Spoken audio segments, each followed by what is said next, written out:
tudo suave? Hoje eu trago aqui um vídeo muito especial aqui no meu canal, que é um vídeo de uma revisãozinha aí de vetores para meus alunos aí do 9º ano. Porém, você que também vai fazer Enem, você que vai prestar aí um vestibular, você também pode se agraciar com esse assunto maravilhoso. Eu garanto que vai lhe ajudar muito aí nas suas próximas questões e nas suas próximas listas de exercícios, principalmente se envolver aí vetores. Tudo bem? Solta o hit aí, nosso querido DJ, vai!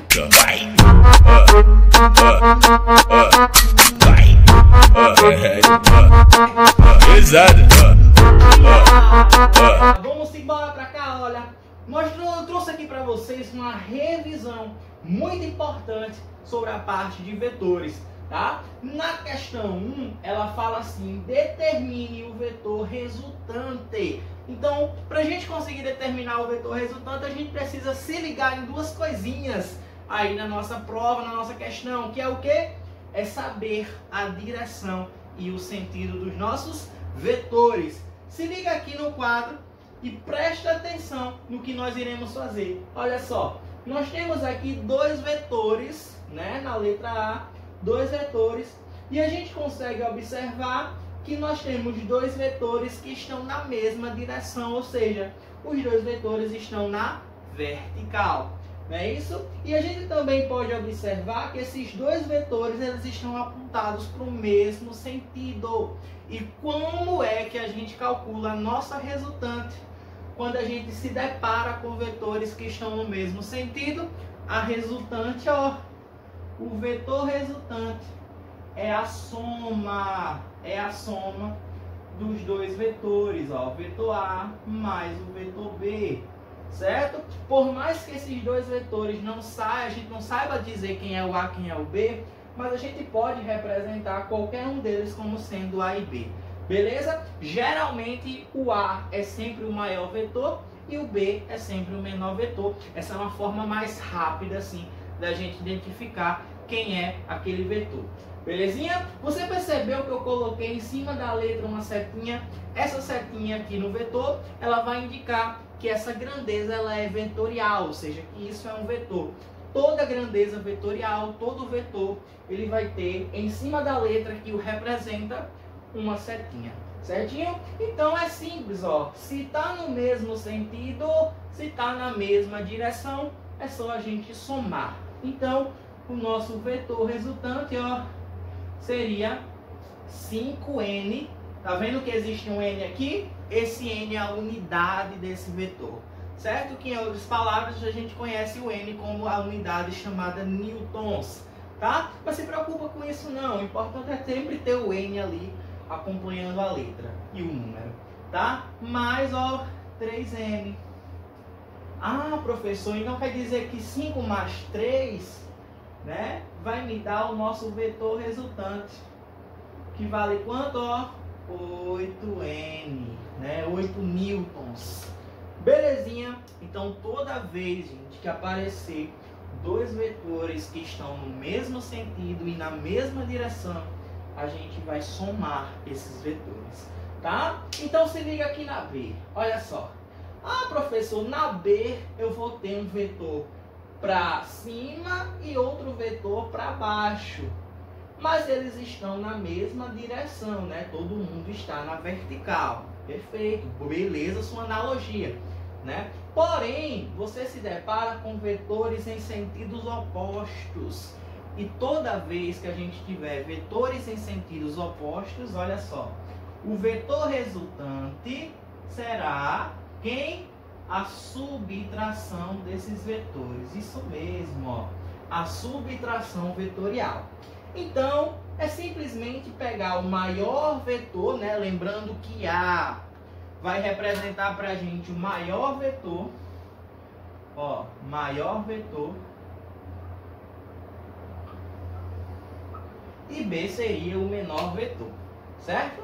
Então, o vetor resultante, ó, seria 12, né? Que no caso 12 é o maior. Perceba que esse 12 não tem trazendo nenhuma unidade. Então a gente não precisa colocar nenhuma unidade, né? A gente só vai seguir o que os vetores eles falam, né? Eles estão formando aí. menos B, ó, que é 8, né? Então, o nosso vetor resultante vai ser 12 menos 8, que vai dar quanto, hein? Eu escutei ali 4, né? Então, o nosso vetor resultante aí vai valer 4, belezinha? Então, a gente praticamente reviu aqui os vetores que estão no mesmo sentido e na mesma direção. E nós vimos aqui também que os vetores estão no mesmo, na mesma direção, porém estão em sentidos opostos. Belezinha, gente? Então, na C, você se depara com os vetores em direções opostas. Isso quer dizer o quê? Que nós temos um vetor horizontal e nós temos um vetor vertical. Gente, olha a dica importantíssima. Toda vez que o vetor fizer um formato de L, né? Ó. Faz o L, faz o L, faz o L, faz o L. Isso! Né? Esse L, ele representa que existe um ângulo reto, ou seja, um ângulo de 90 graus. E esse ângulo de 90 graus vai fazer com que esse vetor aqui, ó, esses dois vetores aqui, a sua resultante vem do teorema de Pitágoras, né? Então nós temos o seguinte, olha só, no ângulo de 90 graus, vai fazer com que a gente calcule o vetor resultante de acordo com o teorema de Pitágoras. Vetor resultante ao quadrado é igual vetor A ao quadrado mais o vetor B, ó, ao quadrado. Belezinha? Então todo mundo está ao quadrado, professor. Todo mundo está ao quadrado. Por quê? Porque tem um ângulo de 90 graus. Faz o L, né? Fez o L e já era ângulo de 90 graus. Beleza? Então vamos colocar aqui as nossas informações dos vetores na questão. O vetor resultante ao quadrado, olha só, é igual. Quem é o vetor A? Pode ser qualquer um, mas lembra, a gente vai adotar um sistema mais simples, onde o vetor A geralmente vai ser o maior vetor. Então pode ser o 4 ali, ó. 4 ao quadrado mais B, que é o caso 3 ao quadrado.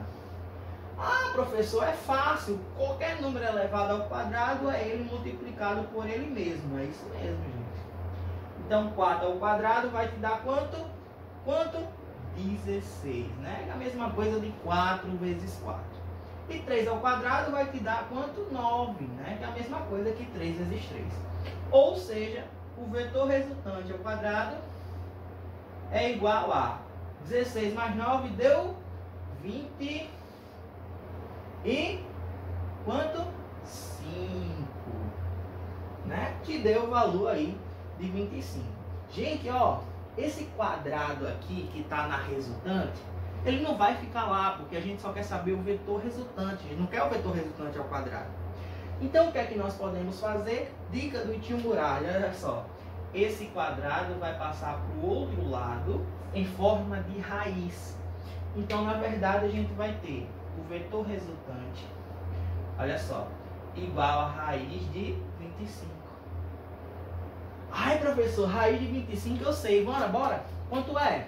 Raiz de 25 vale quanto? 5. Então, o vetor resultante, ó, o vetor resultante dessa configuração vetorial aqui é 5, né? Como não tem unidades, vamos deixar apenas 5. Certinho, gente? Ficou claro para todo mundo? Deu para entender? Então, olha só. Mesmo sentido, mesma direção, a gente soma os vetores. Mesma direção, sentidos opostos, a gente subtrai os vetores. Fez o L, 90 graus, nós temos o nosso vetor resultante sendo calculado pelo teorema de Pitágoras. Olha só, gente, isso daqui, ó, é uma representação do teorema, ó, teorema de Pitágoras, né?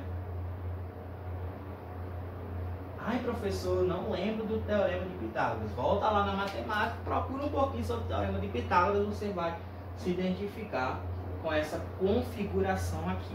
Tá lembrando que eu estou apenas mostrando a forma de calcular o vetor resultante. Belezinha? Ó, letra D, você tem dois vetores aqui. Perceba que eu não coloquei valor. Vamos colocar agora, né? Vamos dizer que esse vetor aqui vale 7U, né? U pode ser chamado de unidades, tá? E aqui vale, não sei, vamos dizer, 10U, certo? O U da unidade, tá? Você se depara com dois vetores que nem estão no mesmo sentido, ó, em mesma direção, nem estão em mesma direção em sentidos opostos e nem estão fazendo L, 90 graus. Então, você está se deparando com um vetor que está se unindo por uma regra. Qual é essa regra? Regra do polígono. Então, esse vetor aqui, ó, esse vetor aqui, ele está seguindo a regra do polígono. Aí você pergunta, professor, como é a regra do polígono? Para a gente juntar dois vetores, a gente precisa ligar a origem de um vetor na extremidade do outro vetor. Hã? Como assim, professor? Olha só, vamos pegar um vetor aqui, fazer ele aqui em cima, ó. Um vetor é uma seta, hein, gente? E a seta é como se fosse a representação de uma seta, né? Matematicamente falando, a gente diz que é um segmento de reta orientado, mas vamos para o nosso mundinho, né? Nosso mundinho, o vetor é uma seta, certo? Nessa seta, nós temos aqui o início, que a gente vai chamar de origem, ó, e o final, que vamos chamar de extremidade. Certo? Ó, a extremidade do nosso vetor. Então, toda vez que a gente ligar a origem de um vetor na extremidade do outro, nós estamos seguindo a regra do polígono. E a regra do polígono é bem clara. O vetor resultante da regra do polígono sempre será a junção dos vetores, ou seja, a soma dos vetores, a adição dos vetores. Então, o nosso vetor resultante aqui, ó, da regra do polígono, será o vetor A mais o vetor B. Gente, qualquer vetor que estiver seguindo a regra do polígono é sempre uma soma. Pode ter 3, 4, 5, 10 vetores. Se todo mundo estiver seguindo a regra do polígono, a extremidade de um vetor ligado à origem do outro seria sempre a soma dos vetores, tá? Então, ó, vetor resultante é igual. Quem é A? Pode ser qualquer um, vai ser o maior 10 mais B7. O vetor resultante aí vai ser 17U, né? Lembrando que U é a unidade do nosso vetor e a gente tem que seguir sempre a unidade. Se não tiver unidade, deixa normal. Se tiver unidade, coloca essa unidade. Tranquilinho?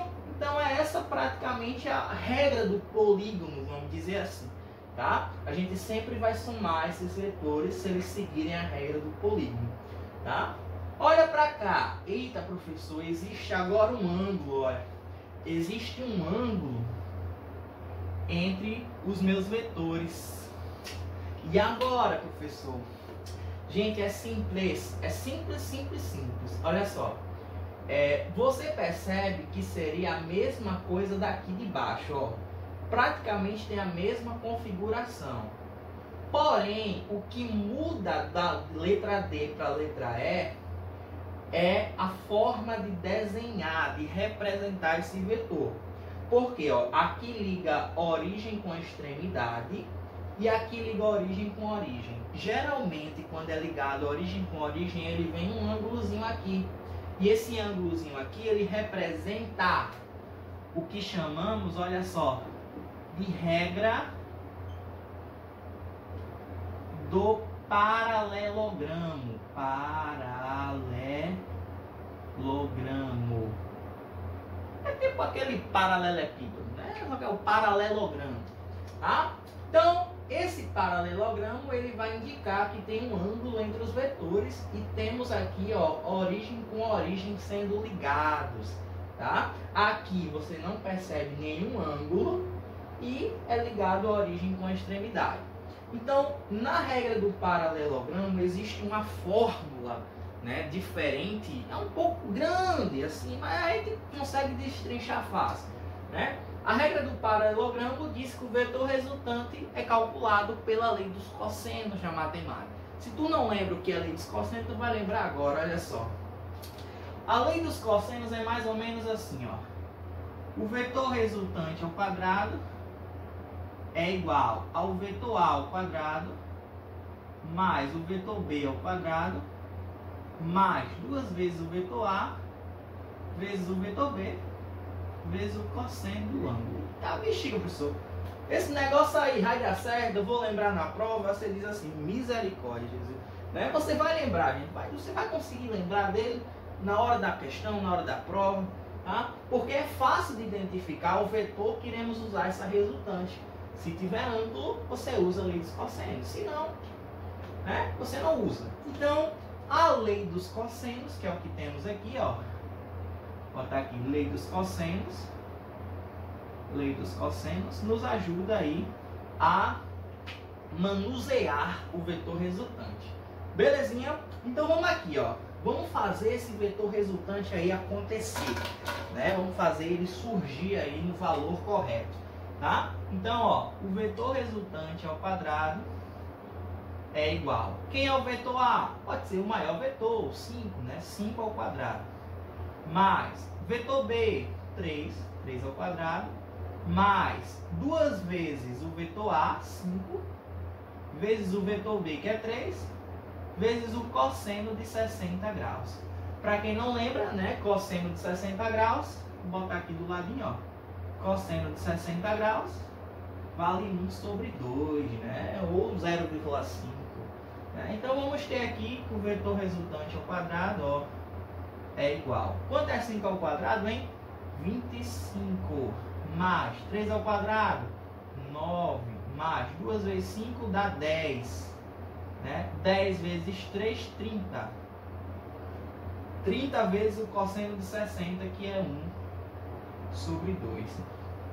Né? Então, ó, o vetor resultante ao quadrado é igual. Quanto é 25 mais 9, hein? Dá quanto? Dá 34. Mais... Quanto é 30 vezes 1 sobre 2? Né? 1 sobre 2 é a mesma coisa que 0,5. Então, uma coisa dividida por 2 vai dar a metade. Então, no caso, deu aqui, ó, 15. Né? Então, o vetor resultante ao quadrado é igual... Quanto é 34 mais 15, hein? Escutei alguém falando? 49. Lembra da questão do quadrado? O nosso quadrado ele vai passar para o outro lado em forma de raiz.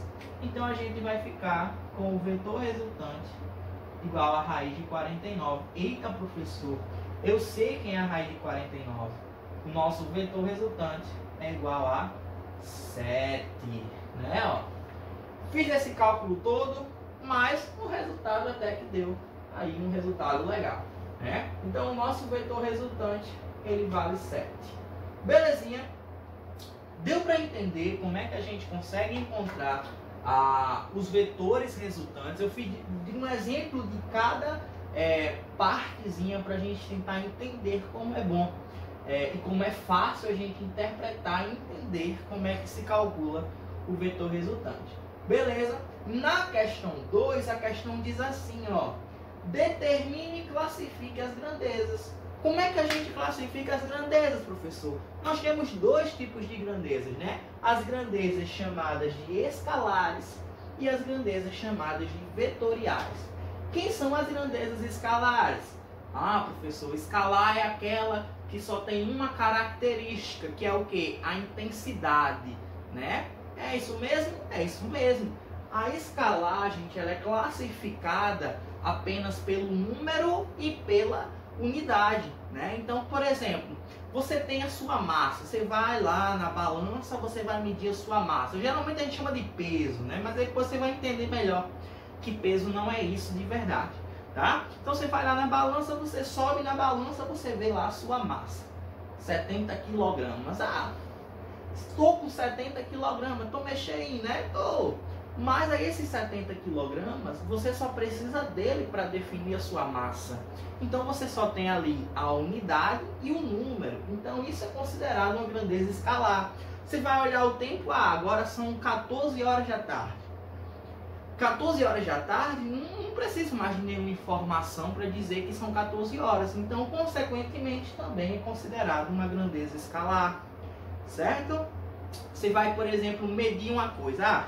Estou medindo aqui, deu 30 centímetros, né? Vou pegar essa minha régua aqui, bem pequenininha. Tem aqui 50 centímetros. Esses 50 centímetros é o meu comprimento. Comprimento não tem outra coisa para definir, né? Então o comprimento também é chamado de grandeza escalar, certo? Então a gente pode dizer o seguinte, ó, grandezas escalares necessitam, olha só, necessitam de uma intensidade apenas, de uma intensidade, ó, apenas para serem definidas, né? Citamos aqui os nossos exemplos. Exemplo, vamos lá, ver se dá para ver aí, hein? Exemplo, massa, tempo, comprimento, energia, né? Temos temperatura e entre outras que a gente considera como grandezas escalares, tá? Já as grandezas vetoriais, galerinha, as vetoriais elas necessitam de 3 características para ser definidas. Ou seja, para mim dizer que é uma grandeza vetorial, eu preciso ter uma direção, eu preciso ter um sentido, eu preciso ter um módulo, né? Que para quem não sabe, módulo em matemática, o resultado de um módulo sempre é positivo, né? Então a grandeza vetorial ela necessita de módulo, direção e sentido. Então vamos colocar aqui, ó, necessita de módulo, ó, direção e centro. Como podemos ter aí de exemplo, né, a velocidade, coisa que a gente já aprendeu, é isso, ó, aceleração, deslocamento,